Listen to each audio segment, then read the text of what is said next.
Here's a make you think analogy.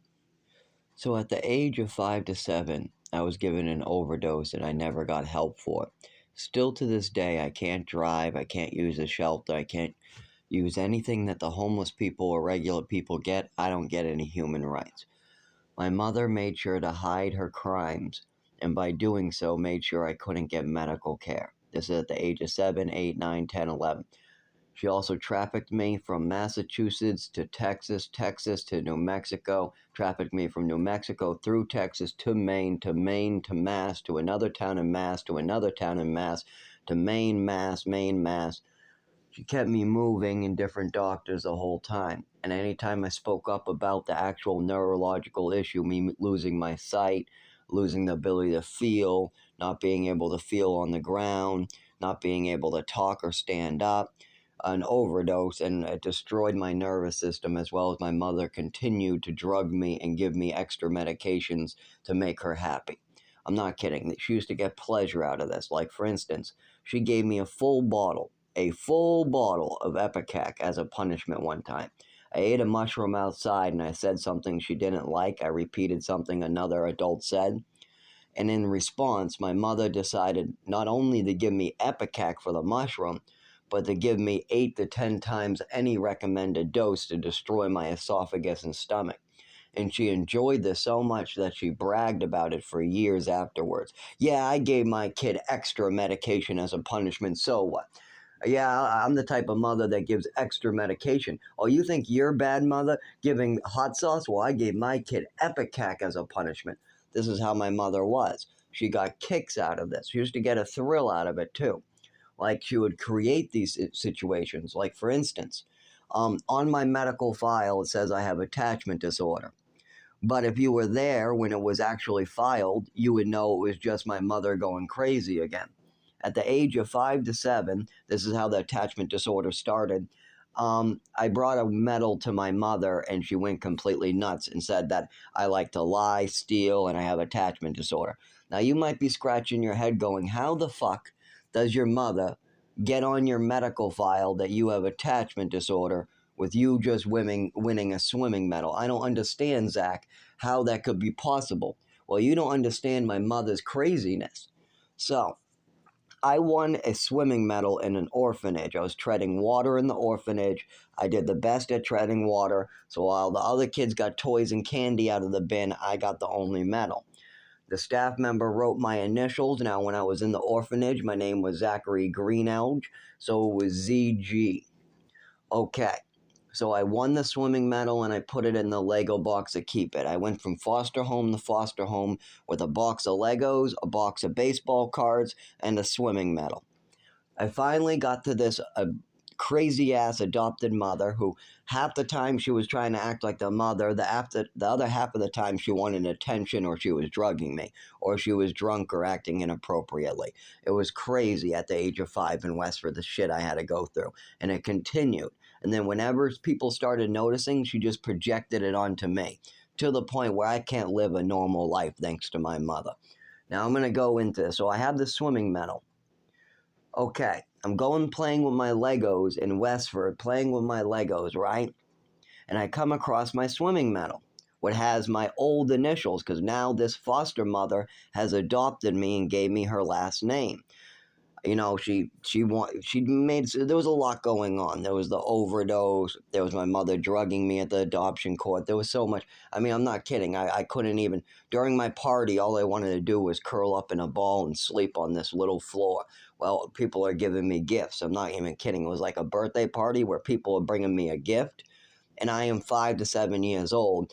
And I have no care about the gifts. I just want to sleep because my mother has given me drugs. Anyways. Back to the medal. So I see the swimming medal in my Lego box with my old initial ZG on it. Oh, I bet my new parents would love to know I won this. So I grab the swimming medal and I go to my mother and I say, Mom, Dad, look what I won in the orphanage. Look what I won. It's a swimming medal.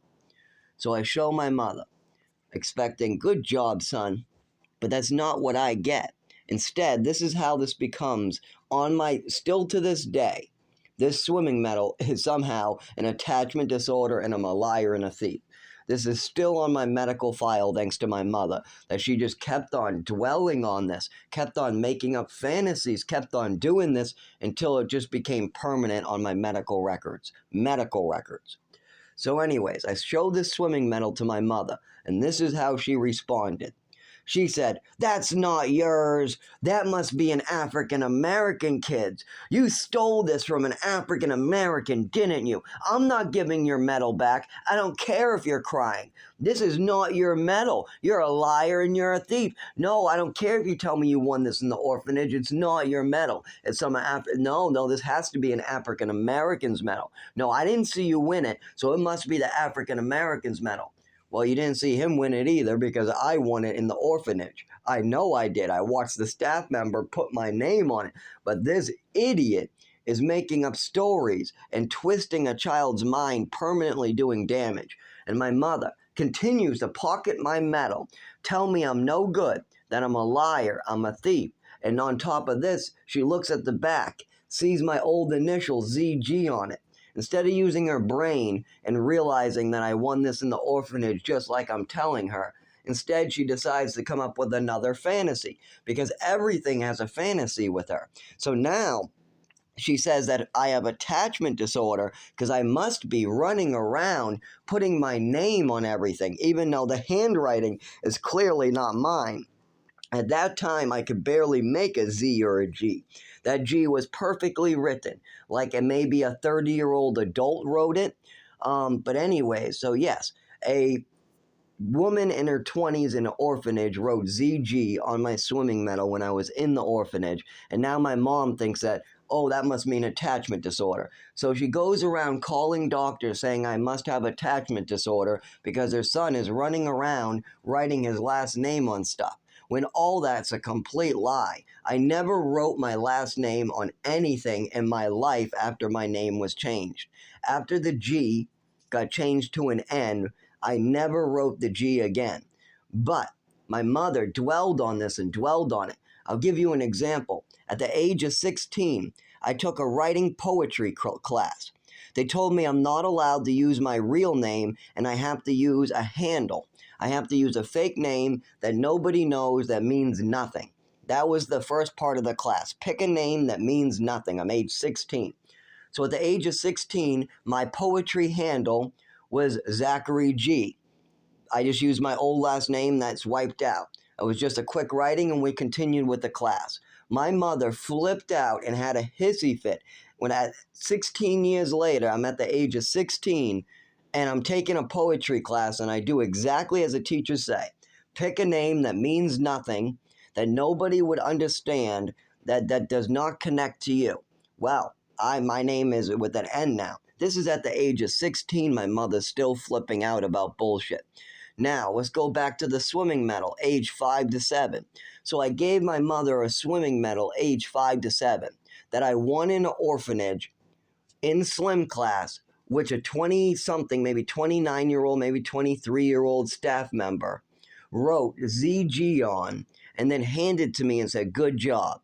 Then I try to show this swimming medal to my mother, and she belittles me, calls me a thief, calls me a liar, tells me it must be an African American's medal, and on top of that, then tries to establish mental illnesses with the doctors based upon her own mental illness and her own fantasies. This is how this continued. To this day, I'm still suffering. I cannot get medical care. I cannot live a life. I am stuck in a woman's fantasy, and I'm tired of it. I'm tired of having to live in some fucking dead woman's fantasy. It's wrong. Nobody has to live in another dead woman's fantasy. I have to live in the real world now, but my father wants to run away from this. He wants to hide it. He wants to hide the abuse. He wants to hide the druggings. He wants to hide the pills. He wants to hide my mother's mental illness. She wants to hide my mother's drinking. He wants to hide the way my mother passed away. Yes, my mother was literally taking pills out of the closet in front of me and my father. We both knew about it. My mother was also drinking very heavily with those pills. And on top of this, when she was dying and she was in the hospital bed with only 20% of her liver working, She lied to the doctors, convinced them that she wanted to come home to say goodbye to me or to hug her family or something. This was the excuse she used in the hospital bed. So they let her come home for one day. Right when she came in the door, she blew past her family and went to the family in the liquor cabinet. Yes, her family was a bottle of vodka and a bottle of cranberry juice, apparently. Because she didn't do anything with her family, she blew past her family, went straight to the liquor cabinet, and started pouring booze with only 20% of her liver working. She couldn't even walk. She could barely make it to the liquor cabinet. Her skin and eyes have a yellow tint. Only 20% of her liver is working. She just got out of the emergency room for dying and she has to go right back in, and she's deciding to drink alcohol. And on top of this, my father's allowing this behavior like it's no big deal, even though she just blew past her family to get to the alcohol. I tried to ask her to please stop this behavior. I tell my father to stop this behavior. My father lets it continue. He just whispers in her ear, please stop. Of course she doesn't stop. She's been thinking about this booze in that hospital bed all week, all month as she was dying. I want booze, is what she was thinking in her head. She wasn't telling anybody, but of course. That's why she made up this story with the doctor. That's why she blew past her family to get to the liquor cabinet. And then I had to go upstairs and ignore this. The next morning, she's back in the hospital dying. A couple weeks after that, she dies. Completely dies. Her liver fails on the way to get a transplant. You got a woman also on the head of the list for a liver transplant that just came home drinking with a failing liver. But she's on the top of the list because she used to be a nurse and she doesn't have any history of alcohol, they say. That's because none of the doctors were allowed to speak to me. None of the psychiatrists listened to me. Nobody wanted to listen to her son. They all wanted to listen to her babbles and her fantasies. Well, now I have to live in her fantasy. She's dead, and my father wants to run away. Yes, this is how this started, with my mother turning swimming medals into attachment disorder, giving me downers and then calling it bipolar. She would say that because I'm playing with action figures and I'm going pew pew pew pew, jump off the bridge, woo, okay, get in the car, round round round, playing with GI Joes just like any other kid plays with GI Joes, that makes me schizophrenic, my mother tried to convince me. This is how this happened. This is why I have to live in my mother's fantasy. I cannot collect Social Security thanks to my father's and mother's lies. I cannot work due to my body being so injured from all the drugs and abuse. I cannot live a normal life. My records are in like 4 different states. I cannot drive, walk, live. I just have to die in the woods again. I have to go back to live in the woods and die.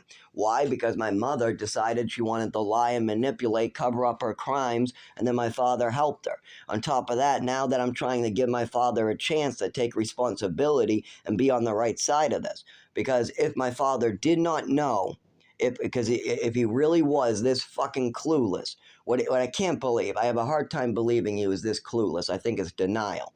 But if that's the case, then he's a victim. I hate to say it, but he's a victim too. But he needs to take responsibility and move forward. But instead, he wants to hide it and move backwards and let me die for his sins. On top of that, let's say he knew the whole time. Maybe he knew that my mother was drugging me, and he used to go, "Hey, Patricia, give him some of those sleeping pills so I don't have to hear him no more." Maybe he was in on it. Maybe he knew what was going on. If that's the case, then he's just as criminal as her. But I truly believe my father is a victim who's in denial and just doesn't want to deal with it, so he's running away from it. Me, I'm facing it head on, and it's killing me. There's nothing. I'll never walk the same. I'll never move my arms the same. I'll never talk the same. If I ever do get the drive, I'll be a danger and I'll have to be super careful. I might not ever have children. I'll never be able to work like the rest of the world. I mean, I still work better than most workers that want to get stoned at work and shit. I mean, I have coworkers that can't seem to stop getting stoned and they don't want to do their job. So even a guy crawling around in a wheelchair or a guy in crutches seems to do better than those people. As long as you have the will to work real hard, and that's one thing I have. I have a strong will to keep going, keep going, keep going. I'm bleeding on the side of the road from a seizure, keep going. The hospital's treating me like shit and just malpracticed me, keep going. I'm bleeding into my testicles internally, keep going. My urine has turned black, keep going. I can't walk and I'm crawling with groceries, keep going. I'm falling down and bleeding, keep going. Another seizure, keep going. Broke my leg, keep going. Fractured my arm, keep going. Face all bloody and scars all over my face, keep going. Multiple concussions and head injuries and can't talk or remember stuff, keep going. That's my way.